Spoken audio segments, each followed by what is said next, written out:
Welcome to my channel. এই ভিডিওটোত মই আজি chapter 12 area related to circles এই চ্যাপ্টাৰটো আৰম্ভ কৰিবলৈ গৈছো।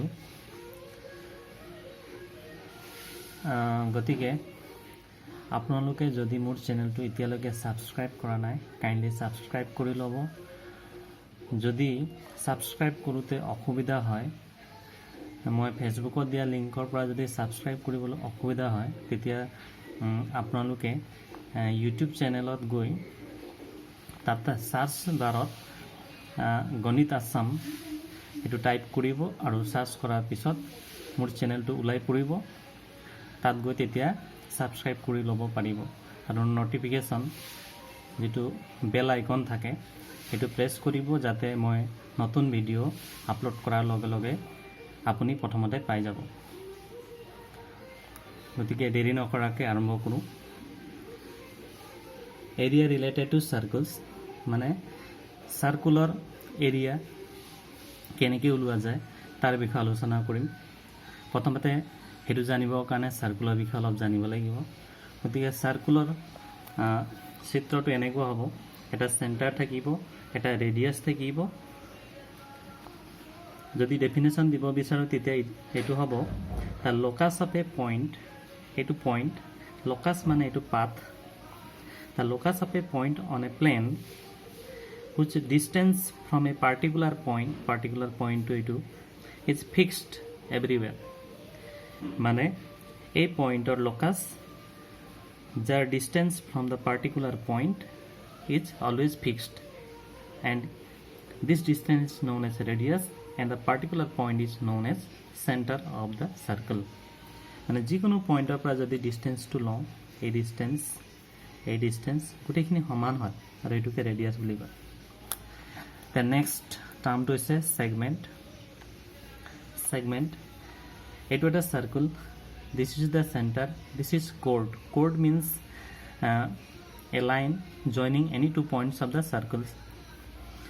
এতিয়া এই chordৰ ওপৰত এই যেটো পোৰশন আছে এটো আৰ্ক ACB আছে। এই ACB আৰু এই chord মিলি যেটো পোৰশন গঠিত হৈছে এটো হৈছে সেগমেন্ট। আৰু তলতো এটা আছে এটো আৰ্ক আৰু এটো chord। এইখিনি যেটো পোৰশন আছে সাৰ্কুলাৰ তাক সেগমেন্ট বুলি কয়। ওপৰটো যেহেতু ডাঙৰ আছে গতিকে তাক মেজৰ সেগমেন্ট আৰু তলৰ যেহেতু পোৰশনটো সৰু গতিকে তাক মাইনৰ সেগমেন্ট বুলি কয়। যদি আমি ডেফিনেশন দিব বিচাৰো তেতিয়া সেগমেন্টৰ ডেফিনেশনটো হ'ব a segment is a portion of a circle enclosed between chord and particular arc. তাৰপিছত আহিব এতিয়া সেক্টৰ। ধৰা এটো এটা সাৰ্কেল, দিস ইজ সেন্টাৰ, দুটা ৰেডিয়াস লৈছো মই, এটো এটা ৰেডিয়াস, এটো এটা ৰেডিয়াস। তাৰপিছত ইয়াত এটা আৰ্ক টু কনসিডাৰ কৰা হৈছে ADC। তেতিয়াহ'লে এই ৰেডিয়াস দুটাক লৈ যেটো পোৰশন সৃষ্টি হৈছে ক্ৰিয়েট হৈছে সেই পোৰশনটোকে সেক্টৰ বুলি কয়। ওপৰত এটা সেক্টৰ, ঠিক তেনেকৈ দুটা ৰেডিয়াস লৈ তলত এটা আৰ্ক লৈ যেটো পোৰশন ক্ৰিয়েট হৈছে এটো হৈছে সেক্টৰ। তি ওপৰটো ডাঙৰ থকা কাৰণে মেজৰ সেক্টৰ, তলটো সৰু থকা কাৰণে মাইনৰ সেক্টৰ। যদি ডেফিনেশন দিব বিচাৰো তেতিয়া হলে হ'ব the portion of the circle enclosed between two radius and particular arc is known as sector. এইখিনি জনাৰ পিছত এতিয়া আমি এৰিয়া উলিয়াম। the area of the circle equal to pi r square where r is the radius. 2 number the area of semicircle মানে circular আধা, half of the circle। গতিকে যিমান এরিয়া হয় সার্কুলার তার আধা 2 ৰে ডিভাইড হ'ব। Question 3 number the area enclosed by two concentric circles equal to pi into capital R square minus small r square where capital R greater than small r. area enclosed by two concentric circle মানে এটাই centre হ'ব আৰু দুটা circle থাকিব, এটা সৰু এটা ডাঙৰ। এইটো সৰু সাৰ্কুল যাৰ ৰেডিয়াস টু স্মল r আৰু এইটো ডাঙৰ সাৰ্কুল ইয়াৰ ৰেডিয়াস টু ইয়াৰ পৰা ক্যাপিটাল R আৰু যেটো এৰিয়া যেটো এনক্লোজড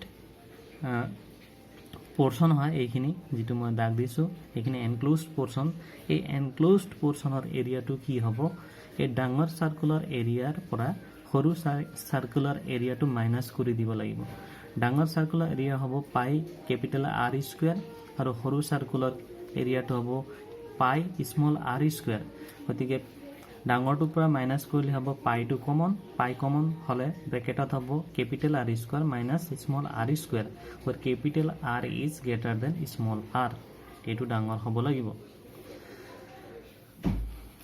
তাৰপিছত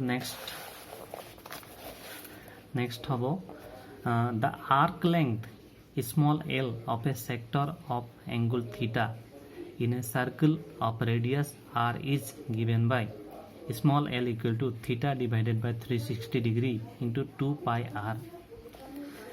এটো এটা সার্কেল কনসিডার কৰিছো এটো সেন্টাৰ এটো ৰেডিয়াস সেক্টৰৰ কথা কৈছে গতিকে ওপৰটো হ'ব মেজৰ সেক্টৰ তলৰটো হ'ব মাইনৰ সেক্টৰ আৰু এই তলৰ মাইনৰ সেক্টৰে সেন্টাৰত থিটা ডিগ্ৰী কোণ কৰি আছে it is subtending an angle theta with the center then the arc length of the sector AOBE arc length this is L small l from this to this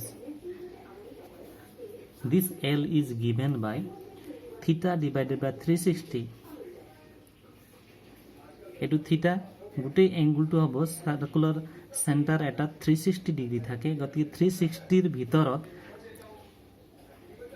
এই সেক্টৰে create কৰা এঙ্গলটো হৈছে থিটা গতিকে 360 ওপৰত থিটা into 2 pi r this is the perimeter of the circle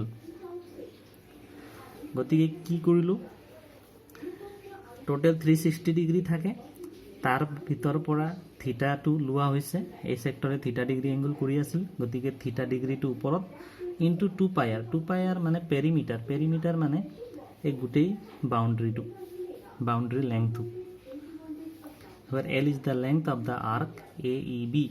Similarly, the arc length of the sector that is major sector OADB will be L equal to তলত 360 degree এটো total angle of the circle ওপৰত হ'ব এটো থিটা হলে ওপৰত থাকিব 360 minus theta গতিকে 360 minus theta into perimeter of the circle 2 pi r. This is for arc ADB a arc length গতিকে এই সেক্টৰৰ 0ODB এই সেক্টৰটোৰ আর্ক লেংথ ADB হৈছে 360 degree minus theta divided by 360 degree into 2 pi r.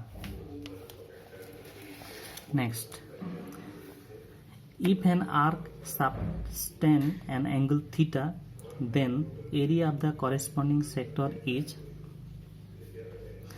theta divided by 360 degree into pi r square. যদি কোনোবা এটা আর্কে থিটা degree angle কৰি থাকে তেতিয়া হলে কৰেসপন্ডিং সেক্টৰটোৰ এরিয়া হ'ব থিটা ডিভাইডেড বাই 360 ইনটু পাই r স্কয়ার ধৰা হল এই সেক্টৰ OABO এই সেক্টৰটোৱে থিটা ডিগ্ৰি এঙ্গল কৰি আছে তেতিয়া হলে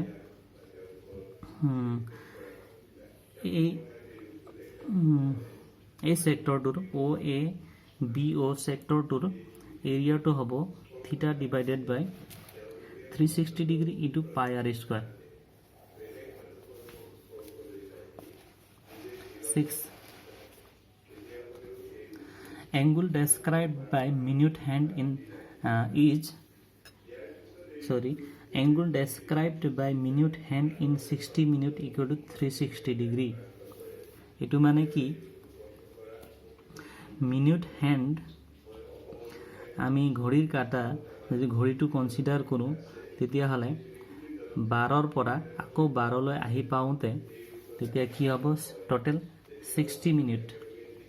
60 মিনিট হ'ব মানে ইয়াত থকা প্ৰত্যেক দাগক যদি 1 মিনিট বুলি ভাবো তেতিয়াহলে টোটেল কি হ'ব 60 মিনিট হ'ব 60 মিনিট হলে 1 ঘণ্টা হয় গতিকে এইখিনিৰ পৰা যদি এইটো মিনিট হ্যান্ড বুলি ভাবো তেতিয়াহলে এই ঘূৰি এক পাক মাৰি নিজৰ ঠাইত আহি পাওঁতে 360 ডিগ্ৰী কভাৰ কৰিব গতিকে 360 ডিগ্ৰী কভাৰ কৰোঁতে তেতিয়াহলে প্ৰত্যেক মিনিটত কিমান ডিগ্ৰীকে ট্ৰেভেল কৰিব কিমান ডিগ্ৰী সাবটেন কৰিব হেতু উলিয়াম 60 মিনিটত 360 ডিগ্ৰী যদি কৰে তেতিয়াহলে 1 মিনিটত কৰিব 360 divided by 60 equal to 6 degree মানে প্ৰত্যেক দাগৰ আমি 1 মিনিট বুলি ভাবিলে তেতিয়া কি হ'ব এই কাঁটাডাল এই প্ৰথম দাগটোত আহি পাবৰ কাৰণে তেতিয়াহলে কি 6 ডিগ্ৰী সাবটেন কৰিব সেন্টাৰৰ লগত এটো যদি সেন্টাৰ বুলি ভাবো এটো 1 তেতিয়াহলে এটো 6 ডিগ্ৰী হ'ব যদি আমি ঘড়ীৰ লগত তুলনা কৰো বা ঘড়ী বুলি ভাবো তেতিয়াহলে ঘড়ীৰ ওপৰত থাকিব 12 ইয়াত থাকিব 3 ইয়াত থাকে 6 ইয়াত 9 গতিকে যদি আমি 4 ভাগ কৰি দিও তেতিয়া প্ৰত্যেক ভাগত প্ৰত্যেক কোৱাড্ৰেন্ট dot 90 ডিগ্ৰী কৈ থাকিব এইটো 90 ডিগ্ৰী এইটো 90 এইটো 90 এইটো 90 টোটাল 360 ডিগ্ৰী from 12 to 3 12 ৰ পৰা 3 লৈকে ইয়াত 15 মিনিট থাকে ঠিক তেনেকৈ ইয়াৰ পৰা ইয়াত 15 মিনিট 30 হ'ব ইয়াৰ পৰা 45 ইয়াত গলে 60 মিনিট হ'ব টোটাল তে 15 মিনিটত যদি 1 মিনিটত 6 ডিগ্ৰী বুলি আমি পাইছো যেহেতু 1 মিনিটত 6 ডিগ্ৰী থাকে গতিকে 15 মিনিট টাইম অতিক্ৰম কৰিবলৈ টোটাল 90 ডিগ্ৰী লাগিব এই কাঁটাডাল ইয়াৰ পৰা এইখিনি আহি পাবলৈ টোটাল 90 ডিগ্ৰী লাগিব মানে এইখিনি 90 ডিগ্ৰী সাবটেন কৰিব এই কথাটোকে মিনিট হ্যান্ড বুলি কৈছে মানে 1 মিনিটত কিমান ডিগ্ৰী ৰোটেট কৰে হেতুকে মিনিট হ্যান্ড বুলি কয় হেতু 6 ডিগ্ৰী হেতু মনত ৰাখিব 1 মিনিটত 6 ডিগ্ৰী rotate কৰিব Thank you for watching this video.